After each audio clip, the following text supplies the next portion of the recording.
You stand to be recognized.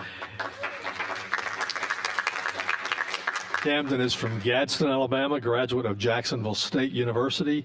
Her major is communication, and we can use communication help down here sometimes, so we're happy to have you. Let me briefly go over the rules of the committee since this is our opening session. Most people are familiar with these, but just want to, for the record, have these mentioned. General contact, please pay close attention to the dates and times of the meetings because we are going to be fluid and they may change. So make sure that don't assume that the meeting is always the same time every time. Just please check your emails from Karen Cheeks. Meetings will start on time. We're going to follow the procedural rules and conduct ourselves in an orderly fashion. That's been a hallmark of this committee. We want to continue that. I will recognize members for comments in the order that I received your signal. So we want to ask all questions through the chair, just has to be recognized. We'll generally allow as much time as committee members need. If you need to schedule presentations or meetings, please inform Karen Cheeks in advance so she can handle that and schedule that. Any bill sponsors may contact my office to request that bills be placed on the agenda. And I always have an open door policy and encourage scrutiny and dialogue with you at any point in time. So please come see me if you want to. As far as amendments and substitutes, we've already broken this rule today, but we'll not do it again. But amendments and substitutes must be provided to the committee clerk by the close of business on Friday. We don't want this committee to make bad decisions. It's very deliberative, the very important things we consider. So we want to make sure that amendments and substitutes are given on Friday so people have time. Now, we do have some amendments today. Depending on how these go, we may punt these to the floor or whatever. We'll just see. But I apologize. You've got 3 amendments to a bill that you haven't seen yet, and I just saw it myself. So we'll deal with that today.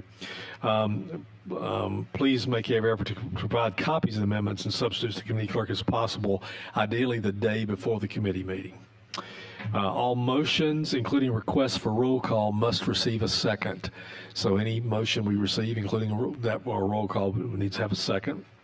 Our committee is a forum for policy debate, not political statements or speeches. We've not really gotten into that. I think we work well together. Everybody should be feel to express yourselves, but let's keep in mind what we're here to do is debate policy.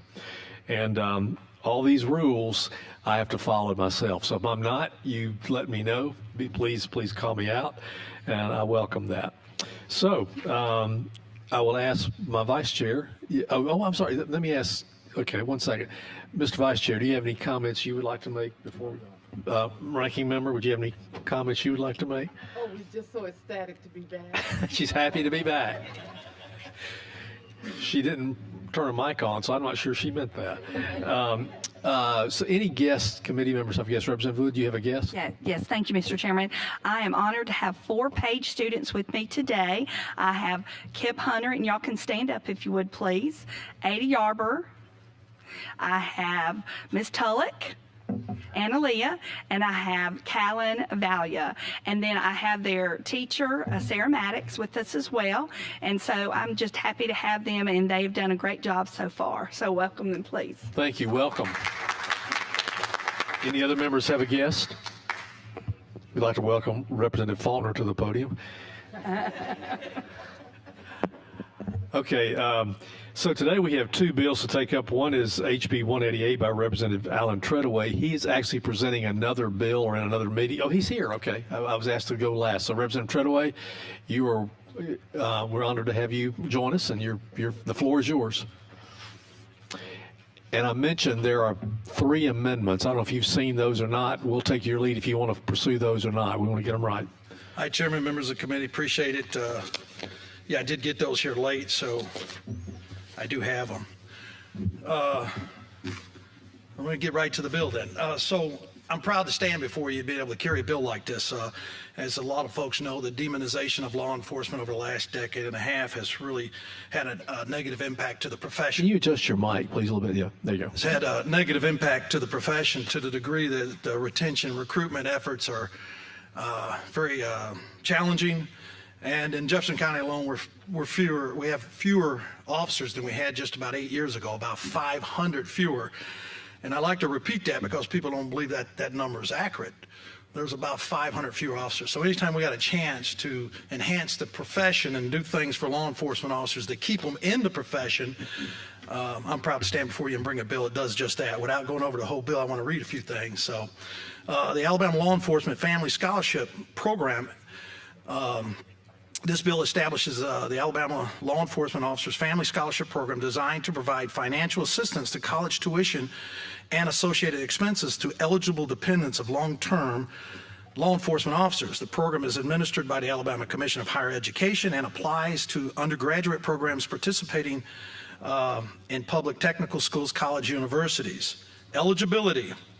What is a child? The definition under this bill is any qualifying law enforcement officer, child under 27 years old, and a resident of Alabama for at least 2 years. Spouses, current or surviving spouse who meet the same residency requirements. Officer to qualify. Be certified by the Alabama Peace Officers Standard and Training Commission, have served full-time in the same department for at least 7 years, or in 12 years across multiple agencies.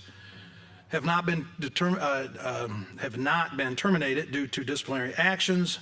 The scholarship covers required education expenses, including tuition, mandatory fees, course material like books and digital media, limited to 8 semesters or 16 quarters with a cap of $3,000 per academic period.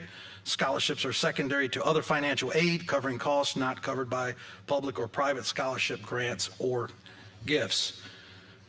It is administered by managed by the Alabama Commission on Higher Education. The funding is $10 million, not to exceed $10 million, funded through an annual appropriation from the Education Trust Fund, capped at $10 million annually. Additional funding may come from private donations. There's reporting requirements and scholarship conditions, and I'll try to answer anybody's questions if you have any. So just to reiterate what I think you said, it's $10 million, not to exceed $10 million appropriated by the legislature, $3,000 per academic period. Is that per student or just per? That's annual, as my understanding. It's per year. I'm sorry. Is that per year? Is that your Yeah, question? not to exceed $3,000 per academic period. So that would be $3,000 per student. Is that right? Well, it's limited to 8 semesters or 16 quarters with a cap of $3,000 per academic period. So I'm not sure what an academic period is. academic period. Do we know what that means? Dustin, do we know? Is that a quarter?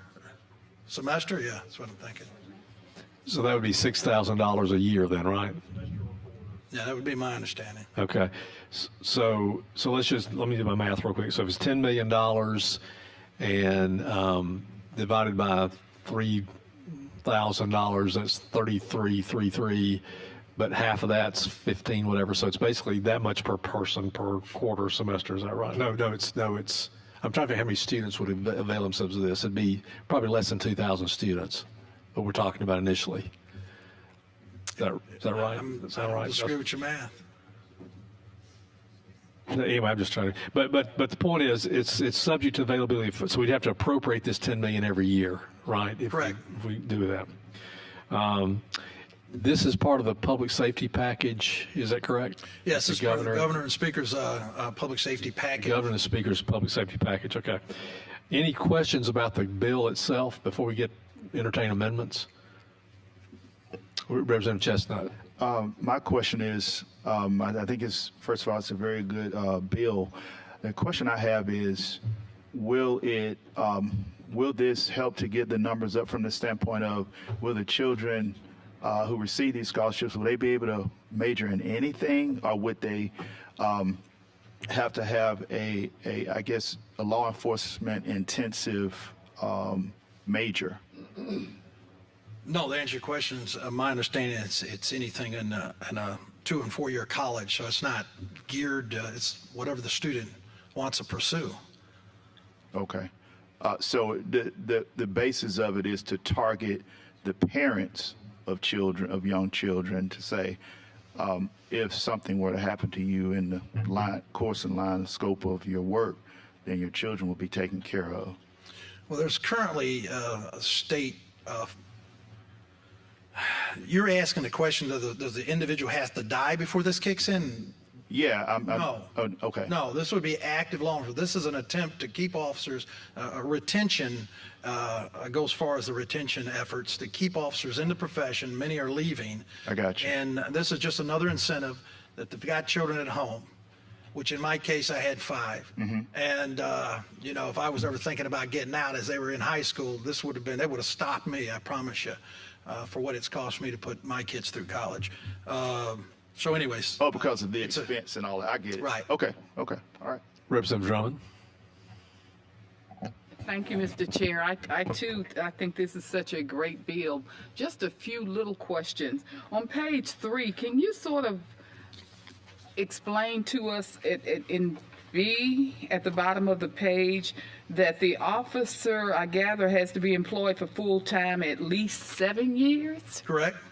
So they have to be on the force 7 years before they can participate in these That's correct. You programs? have to have at least 7 years. What's so magical about 7? Well, we're trying to keep folks in the profession.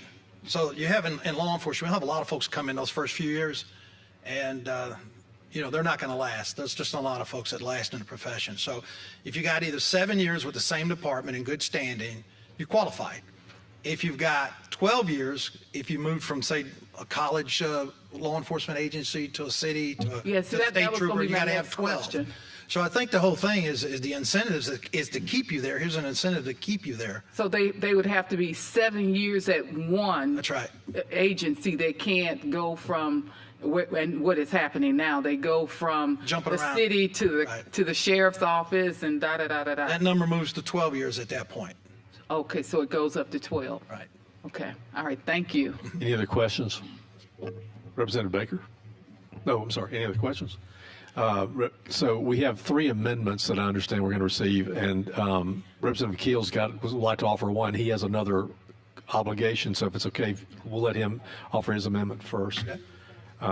And you're just seeing these for the first time. And again, I want to be, if we're not comfortable with these amendments, we can punt them, but this is breaking protocol, but let's see if we can feel comfortable with these. Representative Keel? Thank you, Mr. Chairman. Representative Treadaway, we talked about the funding for this currently in your bill is a $10 million line item in the ETF, so it would come directly from the Education Trust Fund. What this amendment does is provides an additional funding mechanism. It will be voluntary. Mississippi has a similar funding mechanism for a program there. What this is a tag, a car tag, that is black with white letters, and it sells extremely well in Mississippi. They've sold about 150,000 of these car tags, raised about $7 million there. And so this provides a funding mechanism for what you're trying to do for these scholarships without a direct hit on our school's budget. And so it's a voluntary, nobody has to do it, but in Mississippi, a ton of people are doing it. And every time you see that black tag, you think about law enforcement when you see that in Mississippi. And so that's all this amendment does. It provides a special tag anybody could purchase, and $50 from that tag, it'll cost $50 extra, and then that money will go to this fund to provide scholarships. I think that's a great idea, ongoing funding mechanism like that to help fund these. So So my mind is being full of new information. I learned this weekend about the halftime show at the NFL at the Super Bowl. So I learned all about the backstory with that, which I didn't know. But now I learned this morning about blackout tags, which is what he's talking about. These are black tags, car tags. Anybody here not know what they are besides me? Okay, so they're black tags that Lacey said have white letters on it, but they're basically in honor in Mississippi of these for fallen officers. So it's a kind of a memorable thing they do to honor them. So we do not have any black tags in Alabama at this point. You have discussed this with the committee that deals with such. Is that right? I spoke with the 2 members that were here today in the House. Okay. So basically, this would just be a new black tag that would have this, and this would be further recognition and honoring of the law enforcement officer. So his amendment would be to do what? So I would present this as an amendment. To have a black tag option. They would pay $50 per person, and that would, any money from that would go to this scholarship fund. All right. We have a second by Representative Collins. Let's have questions, okay? Representative Ellis? Thank you, Mr. Chairman, and Representative Keel may have answered this already, but so if enough tags sell, does it raise the cap from the 10 million? Does it? Okay, so it's still 10 million. Okay, thank you. The bill says not to exceed 10 million. This was just kept to supplant that. Any other questions on the amendment? Representative Baker? Thank you, Mr. Chairman. This would be relative to the, I guess, the current bill on the amount, I think it was it 10 million? 10 million. That would come out. So would this be then adjusted and the language in the bill then regarding that? So if we're going to use this as a, I don't know if this is an additional funding source or to replace. So my question is exactly how we reach that point. Yes, the first money expended will be the car tag money. And then if there's not enough car tag money, then the ETF would pay the rest. Okay, so Dustin, we can accomplish all this in the language to replace and. Mr. Chairman? Yes, sir. Justin? Yes, sir. That's generally how it would work. The amendment on the second page of the amendment, starting on line 32, provides that the Commission 8 would ensure that the proceeds received from the car tags are the first funds expended out of the program. And then the language about the minimum or the maximum appropriation that's in the actual bill itself would cover any balance. And then, and as a practical matter, y'all would handle that through the annual appropriation process anyways. As the EBO would put together a recommended, appropriation of how much would be projected to be needed in a fiscal year, and that's what would be in the budget. Very good. Mr. Chairman, I publicly commend then Representative Keel for finding an alternate source to try to help fund this program. Thank you. Any other questions about the amendment? Representative Drummond? Representative Keel, why are loans and federal gifts? Well, what are those that are included on page 2, line 30, where it says loans, federal gifts? I can understand the rest, but what are those? What loans and what federal gifts? That might be a better question for Dustin. I hadn't contemplated that. It's line 30 in the amendment. Well, I guess you're saying in addition to the car tags, you could have other revenue. If people want to donate to this fund, they could, right? Yeah, I understand that, but loans? That's what I guess that loans and the federal gifts is what I don't quite get. So to make the amendment functionally work, there needed to be a place for those funds to go, and there was not a fund established in the bill as introduced. So actually the amendment does two things. It provides for the tag, the creation of the blackout tag and the fund, or the funds, the $50, and then it also establishes a fund for any appropriation or the tag funds to go into. And then the language in question, that's boilerplate language that pretty much every fund in the state treasury has to basically any money that the state may receive for whatever program is being funded from that fund, it allows that fund to accept that money. So that's to answer your question, that's boilerplate language. Well, I understand. So does that mean higher ed can get a loan? Or I think that's what stumped me was that word loans. It does not authorize AIC to go out and seek loans, but it would provide for, in the future, if any loans were received from a source, it could be deposited into this fund. Any other questions on the amendment? So we have a motion, a second. All in favor of the amendment, please say aye. Aye. All opposed? Okay, the amendment passes. Mr. Chairman. Thank you.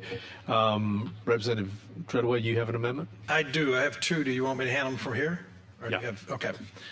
The first amendment is replace line 66 through 67 on page 3 with the following. Law enforcement agency, We're passing this out now. any law enforcement department or agency that serves the state, a municipality, a county, or post-secondary education institution. The reason this was changed, we didn't have post-secondary education law enforcement APO certified officers working on those campuses. So this just adds them in there. So this change just simply adds, in addition to law enforcement officer in a state, municipality, or county, also one with a post-secondary education institution. Any comments or questions on the amendment? I have a motion. Is there a second? Second, Representative Lovern. Motion. Representative Treadaway offered it. Well, we have somebody on the committee has to do it. Yeah, I'm sorry. Representative Collins offered it. Representative Lovern seconded. All in favor? Yeah. Well, he's a policeman. I obey, right? Well, I was told I couldn't, but you just let me, so. All in favor of the amendment, say aye. Aye. All opposed? Aye. Amendment passes. Okay. There's one more amendment. One more It's amendment. mostly technically in nature. Who's offered this amendment? Who's going to offer this amendment for you? Whoever you would like. Representative Baker, I can explain it. Volunteered. Okay. All right, go ahead and explain it, please. Do we have Right. copies of those So, passed out? it's technical in nature, so I'm going to go ahead and explain it. Replace line 41 on page 2 with the following. It's basically state code. That was the wrong code in the original bill. Replace line 44 on page 2 with, again, the code, replacing the current code with the code that you see here. Replace line 48 on page 2 with the following. We're adding career tech, approved post-secondary program, any for-credit or non-credit workforce or career training program. Replace line 87 with page 4 with the following. Again, we're replacing the code in there with this code here, which is 3621.222. Same thing, replace line 120 on page 5 with the following, putting the right code in place. Replace line 129 on page 5 with the following: of education or documentation from the participating institution that the applicant has completed a FAFSA.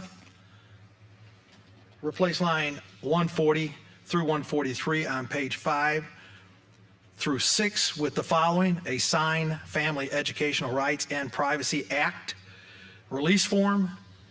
Replace line 175 on page 7 with the following, again replacing the code, and replace one on line 191 on page 7, the following, again just replacing, putting in the right code. Any comments or questions on the amendment? Representative Baker has made a motion, second by Representative Faulkner. All in favor say aye. All opposed? Okay, the amendment's adopted. Thank you, Representative Treadaway. Now we have the bill. Okay, so any final passage? I entertain a motion. Representative Drummond moves to give, as amended. Representative Drummond moves to give the bill a favorable report as amended, seconded by, I saw Representative Wood first, so we'll do that. All in favor say aye. All opposed? Okay, the bill's passed. Thank you. Thank you. Appreciate it. What a nice committee. The next, we have one more bill before we have a couple of presentations. This is one that is HB 52. This was a bill we passed last year. The House passed this last year. It just never made it to the floor of the Senate. And this basically extends the sunset on the ABLE accounts. These are the individual income tax deductions of up to $5,000 annually for contributions made to an Alabama Achieving a Better Life ABLE experience account. These are for children under the age of 27 that have disabilities, can begin to set up and save money in these accounts without it impacting any other benefits they might receive from the federal government or the state. The sunset right now, it would expire December 31, 2025. This would extend that to 2030, so just as 5 years. Again, it's already in operation. We passed this out of committee in the House last year, just didn't make the Senate floor last year. So this would extend the sunset for that till 5 years. Okay, a motion by Representative Drummond for favorable report, second by Representative Baker. So all in favor say aye. All opposed? The bill's given a favorable report. Thank you very much. Now we have two presentations. I would like to do the first one. I guess I'll move down there to do this. This will not take that long, but then I want you to stick around for the presentation by Ms. Scott, on the RSA. Very important when you talk about that. So let me move down there. Okay.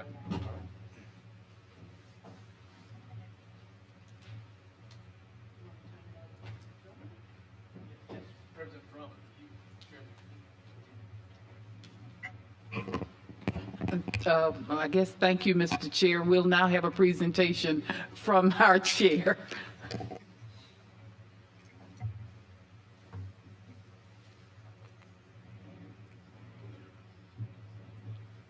If I can operate the, there we go.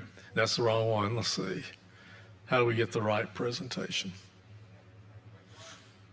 Do what? No, the other one. Nope.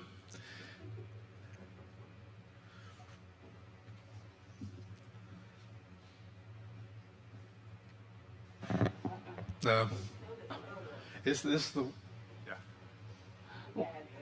While Mr. Chair is getting ready, maybe you want to ask him some questions while he's technically challenged.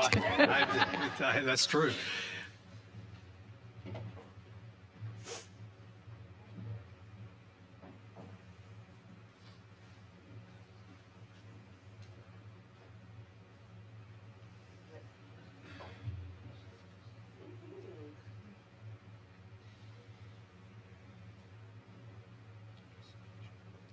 This is on tax, facts, and budgets.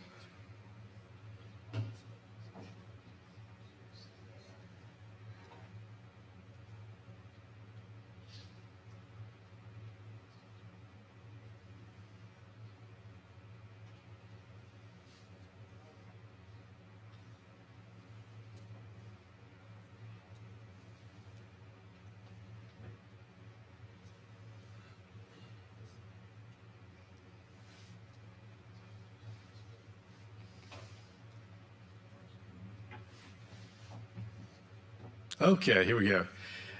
This is the overview of Alabama budget and tax facts and figures. I'm going to do this very abbreviated from what I've done in years past, but I just want to remind you of what our budget situation looks like. If our budget were a solar system, this is what we would look like. And these are sized proportionately. So the Education Trust Fund is $10.6 billion. You see underneath the Education Trust Fund, we have the Education Opportunity Reserve Fund, which is the fund that we can access without proration. There's $1.2 billion in that fund today. We have the Budget Stabilization Fund, which is the Rolling Reserve Fund, today has a balance of $823 million. And then the A&T, Advancement Technology Fund, today has $1.7 billion in the fund. So all that to say, all those separate funds below the Education Budget Fund were created because the last several years we chose not to spend all the money we received. And we knew revenue would flatten. That's where we are today. Of course, the Rolling Reserve Act passed the Budget Stabilization Fund and set up the A&T. But today we're in a situation where if any money you get over what we are allowed to spend, and I'll talk about that in a minute, then that goes into either of those accounts. The general fund is $3.5 billion. You see off to the right, there's $150 million in the general fund reserve. The Alabama Trust Fund is the fund that's fed up there on the far right, $3.5 billion. That's funded by the oil lease money off the coast. Within that fund, there are two what I call craters, the rainy day fund for the general fund and rainy day fund for the Education Trust Fund. I'll talk about those in a minute. And then up there you see the road fund, which has at this point $427 million. Just like in our solar system where we can't travel from planet to planet yet, in our budget system we can't move from fund to fund to fund without very specific limitations. Those two craters on the Alabama Trust Fund, the rainy day accounts, the general fund can borrow from that, but that money has to be returned in 7 years. Education Trust Fund Education Trust Fund can borrow, it has to go back in 7 years. General fund can borrow, has to go back in 10 years. But our money is not where we can just take from one pot and give to the other, all earmarked. When you look though at all the federal money that comes in, the previous slide shows you the Education Trust Fund at $10.6 billion, general fund at $3.5 billion. That's what we appropriate. But those funds actually receive a lot more money from the federal government and outside sources. So when you look at the total money received by general fund, it's about $23 billion, and education fund receives about $26 billion. So they're not that dissimilar in the money that actually runs through the funds. We only appropriate a portion of it. This is the growth of the Education Trust Fund over the past several years. You can see it's kind of a stair-step growth. We did see revenue increase quite a bit during, during the COVID situation. But I'll talk more. We're driven by income and sales tax, primarily in the Education Trust Fund. But here's where our numbers have been over the last several years. When you look at the Education Trust Fund receipts, the orange is income tax. 68% of our budget comes from income taxes. The purple are sales taxes. 24% of our budget comes from sales taxes. So there's a lot of noise out there today about let's eliminate the income tax. I'm going to talk more about that. But when you eliminate the income tax, that's 68% of our education revenue. Now I'm going to go ahead and go to the punchline. When you look at what I'm going to go to about all the taxes, we are consistently the lowest tax state per capita in the country. I want to say that again because a lot of people don't understand this. We do have an income tax, but when you look at all the other taxes we have and combine those and compare that to 50 states, we're consistently the lowest tax state in the country. And I'll talk more about it. The general fund gets revenue from a variety of sources, about 20 different sources. This income does not grow. Income and sales taxes tend to grow as the population grows and the economy improves, but it vacillates. That's what we rely on. That's why we have to be careful how we budget. The general fund has revenue that doesn't vacillate so much. It doesn't grow that much either. The biggest problem they've got, this was mentioned, that bottom that looks kind of dark green is interest on state deposits. So all the interest on state deposits goes to the general fund. In the last several years, with all the COVID investments, all those balances we have in the Education Trust Fund, there's interest on those. All that interest goes to general fund. So as the COVID money has kind of gone away, that's decreased the amount of money earning interest. And as we spend money out of those accounts, which probably in the budget you'll see some A&T allocation, you'll probably see the drawdown of some the savings account we've talked about, the reserve fund. As those balances decrease, that will also impact their interest in a negative way. I'm not going to go through all these others, but I'll just mention that this is in your packet of all the details of these funds. But now what I want to do is look at the tax structure of the state and how we compare to our surrounding states, Florida, Georgia, Mississippi, Tennessee. And I put Texas because Texas is always considered a benchmark state that people look at for taxes. Well, first of all, when you look at income per capita, Alabama's in the red. All the yellow are the surrounding states, or the states I just mentioned, the benchmark states. So you can see the income per capita, we're one of the lowest. The only two states have a lower income per capita than us are Mississippi and Washington. When you look at state and local tax burdens per capita, you can see that we are higher on a per capita basis. This speaks more to our poverty than it does to our actual tax situation.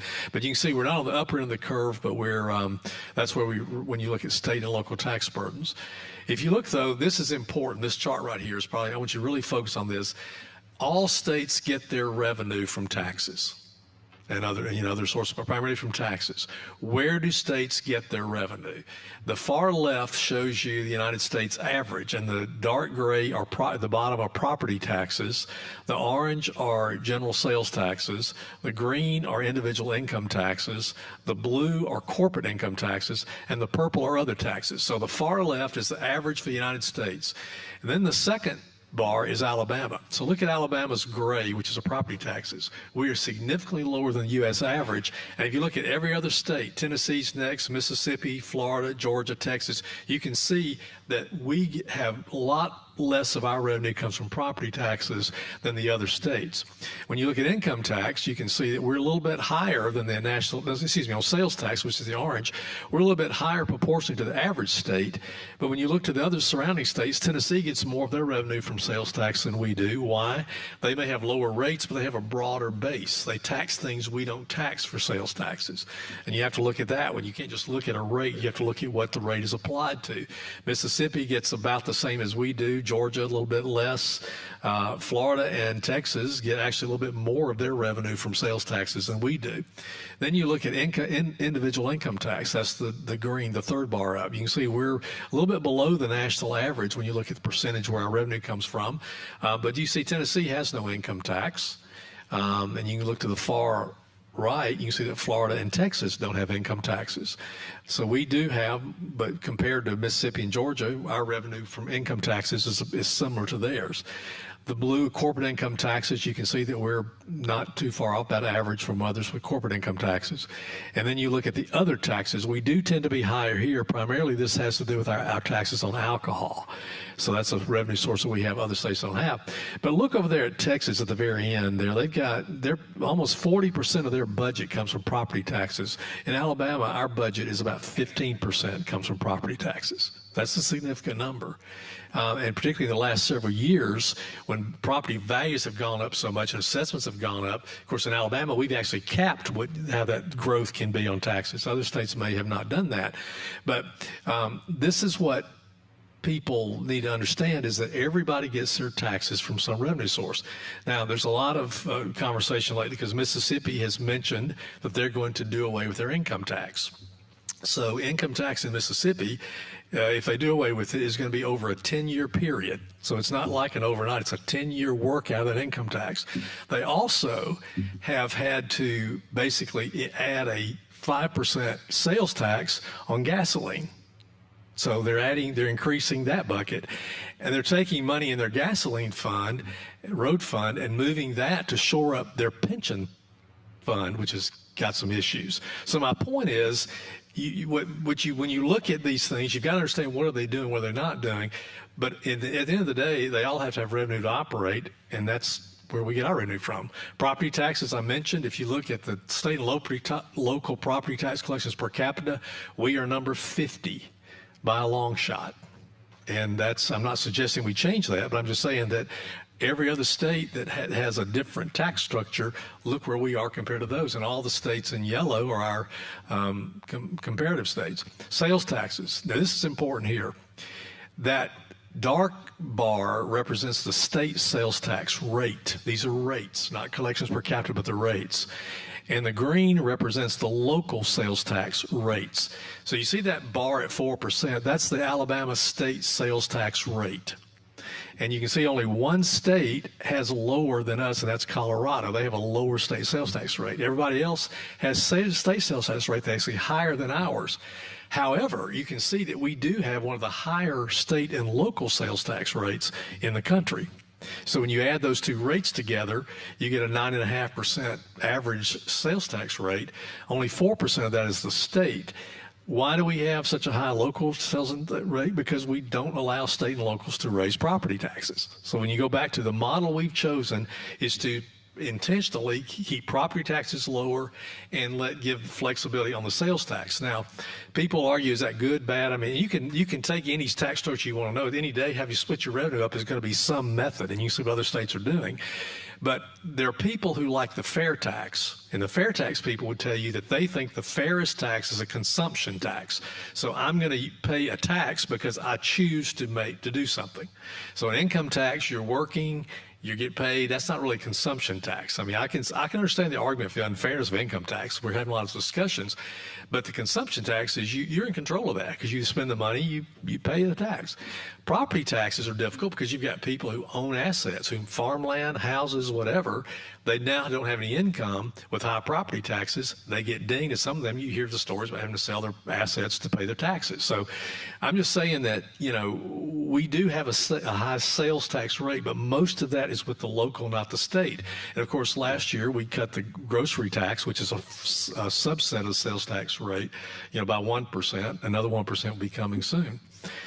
State general sales tax collections per capita, we're at the low end. There's some states down there that don't have state sales taxes. But again, I'm going to show you, even though they don't have sales tax, they still, at the end of the day, pay higher taxes than we pay in Alabama. It's just how do you pay it? Individual income taxes, again, there's a laundry list of states to the left that don't have income taxes. You can see where we are in the red. We're at the low end of this bar, though. Corporate income taxes, again, some don't have it, but we're where we are kind of at the low end of the middle of the bar. Other taxes, here's where we do get a little bit higher. We are low on cigarette taxes in the red, very low on cigarette taxes. Cell phone taxes, we're about in the middle. Gasoline taxes, we're about in the middle.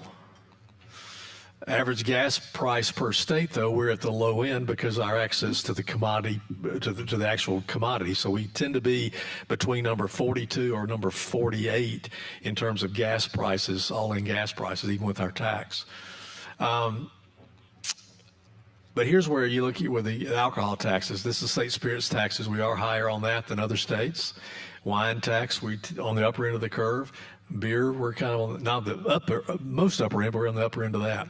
So when you look at tax collections per capita, state and local tax collections per capita, I mean, you take all those taxes, put them together, we are consistently the lowest. Now, this year in the Tax Foundation report, Alaska slipped in. I think they're $4 below what we are, something like that. I'm not sure what happened. There was an anomaly. Last year, Tennessee was slightly below us. Now Tennessee's above us. But the point is, with all the taxes we have, that's where we are. Now, we don't have a lottery, which these other states do. I'm not advocating for it. I'm just telling you that I'm just saying. So Mississippi has a lottery, about $80 million they get from it. Tennessee has a lottery, $500 million. Georgia, $1.5 billion. Texas, $2 billion. And Florida, you see what they get. So that's money they have in addition to their taxes that their taxpayers are paying, that they're appropriating, that we don't have. Debt, we're basically low debt per capita. Now I'll say this too, that what we've done though, even though we're a low tax state, we have done several things. One, we've limited the amount our budget can grow. As you know, we put in a measure in a couple of years ago that limited budget growth to 6.5%, then 6.25%, and this year 6%. Next year 5.75% is all our budget can grow. And if we have revenue above that, that revenue then goes into a waterfall. It goes into budget stabilization, A&T funding, or it goes into this reserve fund we've talked about. And it's also available, some of that, for supplemental appropriation. A few years ago, we supplementally appropriated $2.8 billion. We gave $500 million just back in rebates to taxpayers. But we also have continued to cut taxes, but we've seen the economy grow a bit, so our revenue is still moving in the right direction. But what have we done? Well, one thing we did, let me go back here. Last year, we set up for the first time a housing tax credit. This is to try to help address the labor participation, that we're in the new stages of a housing workforce tax credit. We had a hearing aid sales tax exemption, which Representative Wilcox carry that, and is still carrying that bill. But that was we exempted that. We gave a child care credit to try with the labor participation. In addition to that, 2 sessions ago, we increased the standard deduction and exemption for taxpayers making less than $50,000 to reduce their income tax. We passed a measure to exempt $6,000 per person for people over age 65 who are withdrawing their retirement from a defined contribution plan. In Alabama right now, if you make your withdrawal from a pension plan, you're not taxed. But if you're in an IRA or defined contribution plan, like most of the people in the private sector are, you pay tax. Here we exempted a portion of that. We eliminated the minimum business privilege tax. We exempted the first $40,000 of business personal property tax from taxes. This affected 75% of businesses, which meant they didn't have to pay this business personal property tax. We exempted all the CARES money, all that federal money that came in from taxes. We also reduced unemployment compensation payments from 6 weeks to 13 weeks to try to encourage people to work, and also improve and reduce insurance costs on companies, because now we moved from Schedule D in the Workers' Comp Fund to Schedule A, which means we have the lowest workers' comp fees in the country. We changed the way we apportion income to businesses operating in the state. Previously, if you operate in the state and out of state, the out-of-state company would pay less than the in-state company headquarters in-state. We've flipped that. We've done a lot of things to basically continue to reduce taxes. Of course, we reduced the grocery tax, and more of that's coming. So I want to make the point, we have the lowest property taxes, lowest state taxes, second lowest state sales taxes. I've made the point, all that. So when you look at comparison, our population versus our budgets and expenditures we spend, and what I hear a lot of times in the media will be that, well, Florida cut their taxes $1 billion. Well, $1 billion is about $250 million, and we did more than that on the gas tax, on the grocery tax for Alabama. So in other words, we have to look at the dollar amount compared to what. The other thing is that when you look at the tax rate, we do have we looked at the reduced income tax rate. We'll continue to look at that, but we're the only state that allows you to deduct your federal income taxes in arriving to your Alabama tax. So here's a case where Missouri has a 4.75% tax rate. Ours is 5%, but they don't deduct the federal income tax. When you deduct that, you actually pay less tax in Alabama. So that's just kind of a little nuance that people need to understand. And then people have said, we should do exactly what Mississippi's doing, eliminate the income tax, and do what they're doing, do what Florida's doing. And if we did, this is what PARCA, who's a nonpartisan group, who sometimes I like what they say, sometimes I don't, but they call it just straight down the middle. Here it is. But what they said, if we took the Mississippi tax structure and overlaid it into Alabama, we would have an additional $1.1 billion of surplus. That's how much more taxes they would pay in the Mississippi tax structure. In Florida, we would have $1.5 billion more dollars. In Georgia, $1.6 billion. So I'm just saying that you may not like how we tax, you may not like the way we do it, and all that. That's all good policy we can debate. But at the end of the day, we are lower taxes, and we're continuing to cut taxes, and we'll continue to try to do that. Okay, so that's, well, I want to just kind of refresh your memory as we go into that. And any comments or questions? I guess I've asked the chair. Are there any questions for the chair? A lot of information, good information, and thank you. Thank you. We'll call on, and just to note, members, his presentation is in the back of your binder, and I'm sure you can take it with you. We'll call on Ms. Scott now. Good morning. Chairman Garrett, did you want the funded ratio one or the COLA? The COLA. Just making sure. Yeah, I've asked Ms. Scott to talk to us today about COLAs because, last year the comment was made on the floor that we always promise retirees that we're going to do a COLA and we never deliver. And I want to go on the record today saying that I do not want to ever make that promise. We've done one-time bonus. We've done a variety of things. But Ms. Scott is going to basically talk about the retiree COLAs and the feasibility of that and just give you information. So thank you, Ms. Scott. Thank you, Mr. Chair. So I'm going to start off before we get into the COLAs just to kind of give the context for why it's important to have these conversations. And so this is kind of the slide that shows the TRS funded ratio. And this is the ratio of assets that we have to cover our liabilities.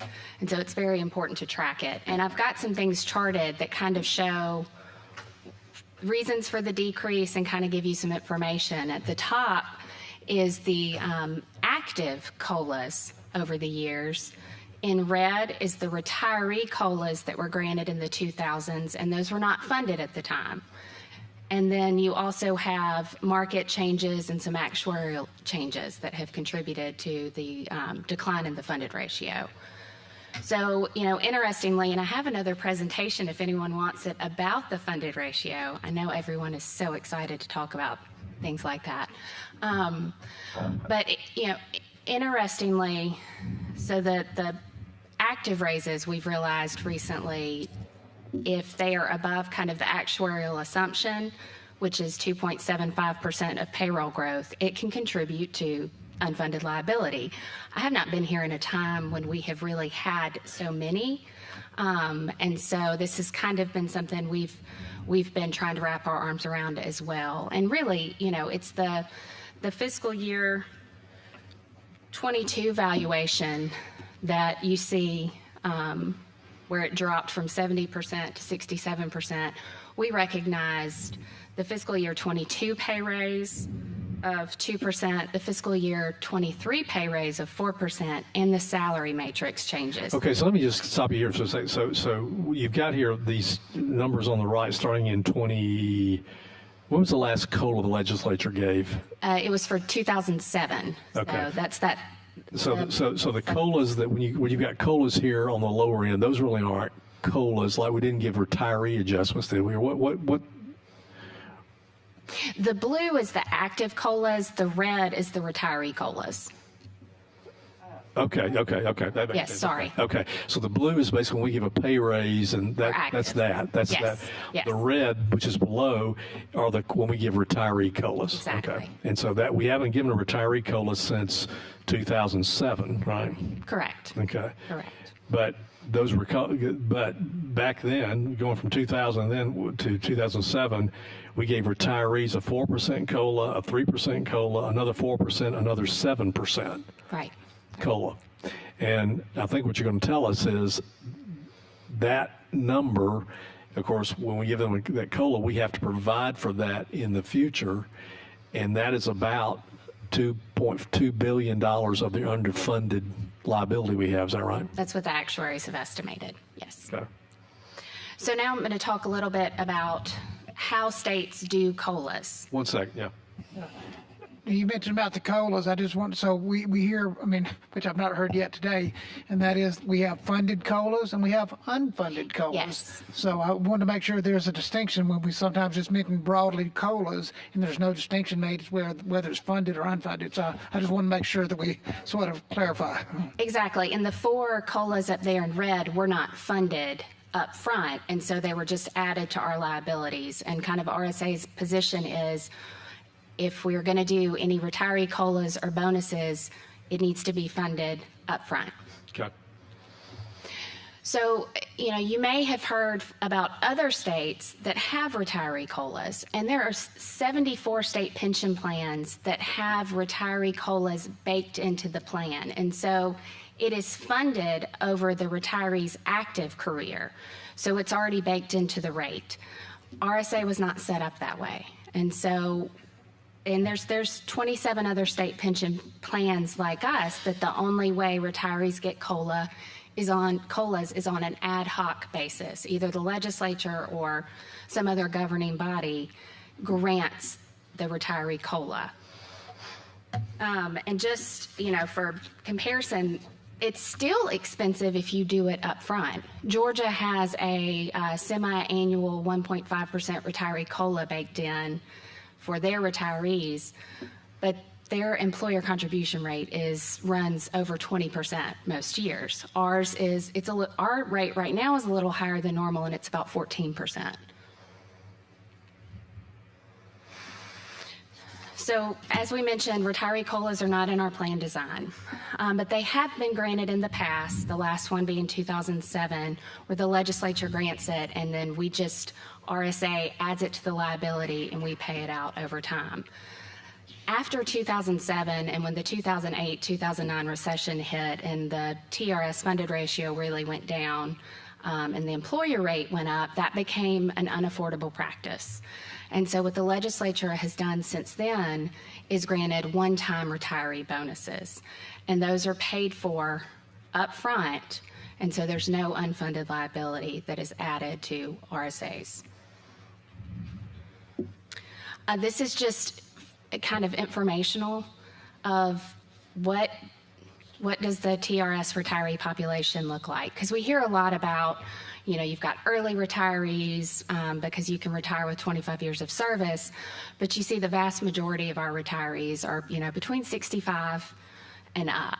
And we have a good amount that are 95 and over. I think our oldest is 111. Now, just to be clear, those 65-year-olds, though, may have retired when they were 50. Correct. Right? Correct. Yes. That's the age Yes. today. Okay.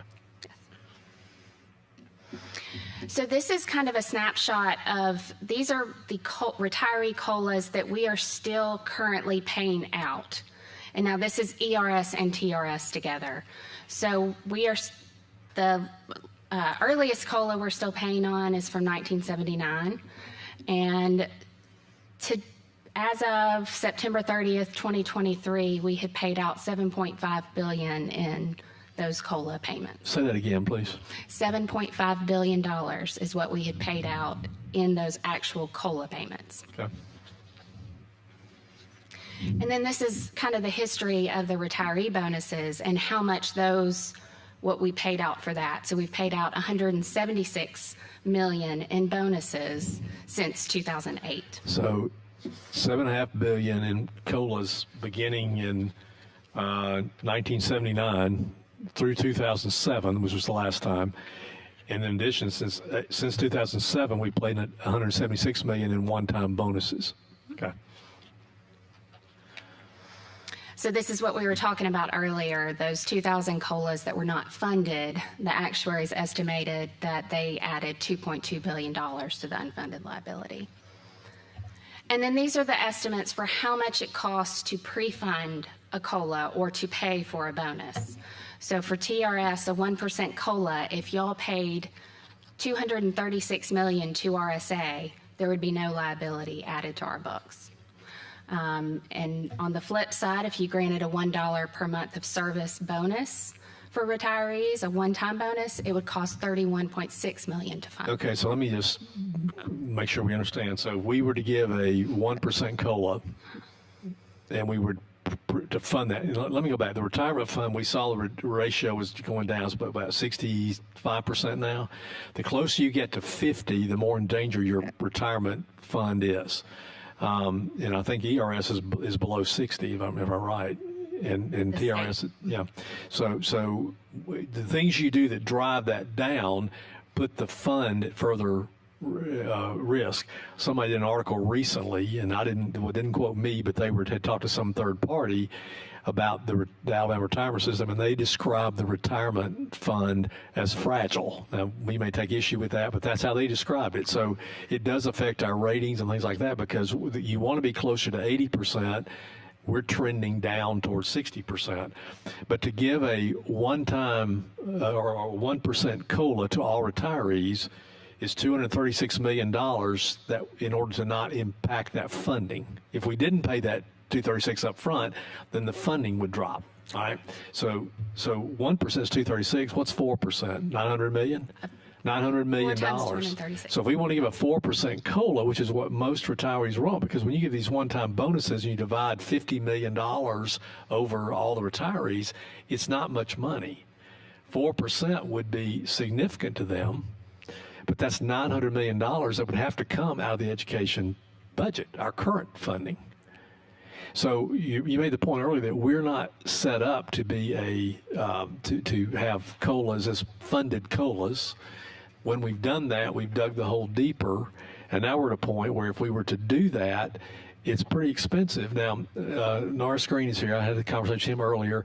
The legislature last year passed some legislation, and we won't get into that today, but it basically would provide the mechanism for having a COLA that we wouldn't have to approve every year. The legislature would just appropriate that. Now, we can debate the merits of that, but this was Representative Klaus carried the bill. I think last year we passed it out of the House. It didn't obligate us to any COLAs, but allowed for us to appropriate those if we so chose. But the point I want to make is that for us to do a 4% COLA, $800 million, and then say in another 4 years, another 4% would be another, I mean, that's expensive. That's something we really can't, we're not equipped to do. I mean, am I wrong? It's a difficult issue. We've looked at it. That number is pretty high. Norris has come up with a different type of process to do it, to where you pay the actual cost of what we pay out for the COLA every year. But it's an expensive proposition if you haven't funded it over the active's career, and unfortunately, you can't go back. At the start of the system. Last year when we had the budget, we passed. We took out in the House. There was we've set up an account that once it gets to $100 million, retirees can use that money for a COLA. Now, we just said if we had an account that got to $100 million and they use that $100 million, that's less than 1%. Mm-hmm. I mean, based on that they would get, which is not, and then the money's gone. If you get $100 million and it earns 5%, that's $5 million. Well, we took out $5 million last year from the supplemental or the budget, because $5 million given to all retirees was going to equate to something like $45 for a 25-year employee, which is an insult. I mean, that's not really, so that $100 million fund that's available, even if it got to $100 million and you paid it out one time, it's gone, not much money. If it earned, it's not going to earn what we're talking about here. We're not equipped to do COLAs unless we're willing to put, and we already put in, what do we put in right now to just keep the retirement system minimum payment funded? We've estimated that for fiscal year 26, the rate will be in this budget, it will be $1.3 billion. So we're putting $1.3 billion in already to maintain and try to keep that funding from dropping. If you add a COLA to that, you're going to add another 4%, $800 million on top of that, then that's going to change the requirement going forward. Representative Fulton, do you have a question? Yeah, so thank you, Chairman and Nia, for this presentation and for your budget before. I mean, the thing that what I want to ask and center down on is we've made a big point with funding schools to not be in proration. That we have the money, we've been doing a good job of having that money there, so we don't promise somebody something and then we can't deliver. So what I want to make sure of is that no one was promised that when you retire, when you go in and have a contract to work as a state employee, that you knew what your money you were going to make and what you would get in your retirement. Is that when we talk about these COLAs, and I certainly understand my chairman's point, so do we tell people you're going to get a COLA and it's going to be this much when they sign up to work? Or is this just something that we've did back in the days when we hit proration and we didn't deliver to our schools and we weren't budgeting properly? Because to me, I don't understand. I think it'd be a stronger argument if someone was told you're going to get a COLA, and when you retire, we're going to keep increasing those benefits. But if we did not promise that, if you were told what you would make in your retirement, and we are delivering on that, then COLAs there was nothing that was promised, right? Or did we? I just want to make sure that we're clear that COLAs is not something that anybody was promised and the state's not delivering on. You can answer, but I think Representative Baker would like to comment. If I can add on to Representative Faulkner's, commentary there, somewhat questioning a little bit, and that is, you're exactly right. Of course, myself being a retired educator, but as an active educator, I was aware that this was a defined benefit. That this was not defined benefit plus COLA. It was just a defined benefit. There are some that would suggest, well, we need to move towards such as a defined contribution, which I would argue, no, I think the defined benefit is something that's, I guess, more embraced by a lot of the those that enjoy a defined benefit, because the defined benefit's like, how long does that last? Does the pension until you die? How long does the defined contribution last? Well, that all depends on how well your investments were made over that period of time. So it's not necessarily until you die, it's until those monies run out.